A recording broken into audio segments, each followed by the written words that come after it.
Well, joining us this morning with more on the release of the Mueller report to Congress and the public is Attorney Vikas Bajaj. Good morning. Good morning. Good to have you here this morning, Vic. So let's get your take on, first, Attorney General William Barr's press conference this morning and his kind of summary of the report and his thanking of Deputy Attorney General Rod Rosenstein as well. Yes. Well, my first reaction is one of real bliss and happiness, and not because President Trump was exonerated through this revelation, but more to know that we have a smart president. We have a strong president who... Let me stop you right there. Yes, sir. Speaking of the president, he's making comments right now. Yeah, can we cut to him right now? Let's listen in. $700 billion my first year. I won't even tell you how much higher than before we got here. And then 716, and this year we're even trying to up it. We're rebuilding our military like never before. Brand new fighter jets, brand new ships of all kinds. Every soldier has the best equipment. In the Army, we're even getting new uniforms, and those beautiful new uniforms with the belt. It was a big deal, the belt. And if you think those uniforms were inexpensive, they were very expensive. They were but they wanted it, and we got it. We have equipment now like we've never had before. We have research going on for the new and greatest equipment in the world. Nobody is even close. Nobody can do what we can do. And we're at a level that we have really never been. So a lot of progress has been made. When I came in with Mike, we were a depleted armed forces. We were depleted. All right, the president apparently made his comments about the release of the report early on in his meeting there in the East Room, and you can see that he's continuing to talk about the military. Sorry, Vic, continue to say... Well, absolutely, and that's a great piece for us to stop my comments in regards to when I was talking about a strong president. We can see that he is a strong president, cares about the citizens and the armed forces quite a bit. But, you know, he was right. And William Barr, an unbiased individual, law enforcement officer, prosecutor, the greatest lawman in our country, the most powerful, who enjoys significant bipartisan support. You can see that he was quite frustrated, I believe. Frustrated that the justice system and the Attorney General's office and special counsel was used as a pawn. He made a couple of points, and one of the reporters asked him about those points to say whether they were biased or showed a support for President Trump.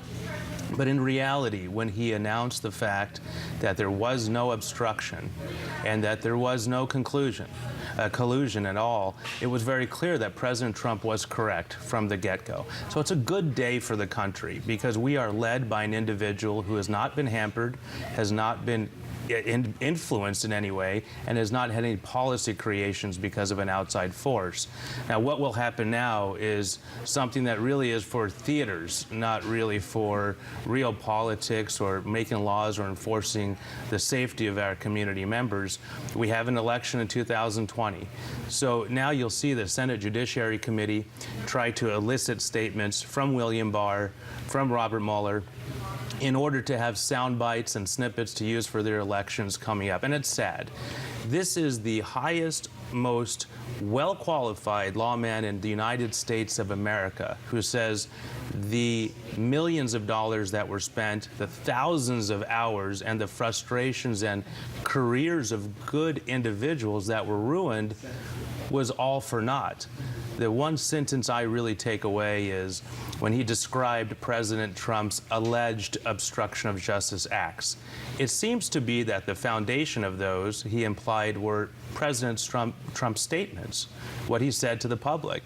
And then he explained that to show that there was not a malignant heart and that it was the president's frustration and potentially anger that caused him to want to clarify those statements in the public. Now, if that's the basis of the obstruction of justice investigation that's bled our country of millions of dollars and really struck at the heart of the unity of our community, it's an embarrassment. And he made it very clear that this is frustration and anger that our President Trump felt because of the political opponents who put this into action. So what can we see in the future? This investigation is not over. It is over in regards to President Trump and any American citizen allying themselves with the Russian government to influence our election, but it's not over in general. The Department of Justice, the Attorney General's office, throughout the country, down to the deputies and the assistants will tell you one thing: we do not ignore crime. If it comes across our desk, we have to explore it. And that's a daunting mantra for political opponents who put this into motion to have to deal with. Well, we've seen, obviously, Democrats asking for a non-redacted version, Yes. and he laid out clearly why he redacted some of the things that he did. Nancy Pelosi just reacting a short time ago, saying that it's more urgent than ever to get Robert Mueller to testify before Congress. What do you think the likelihood of that happening is? It may happen. The consequence of it will be nil. It's an absolute goose egg. It's a waste, in my opinion. I believe that the American people need to have serious issues debated in Senate. We have to have individuals who are concerned with the border to testify about why we need border security, why the United States needs to be protected from foreign governments. These are the things that the Senate should encourage their colleagues to occupy their time with, not with, free media for elections coming forward. It's very akin to a trial verdict.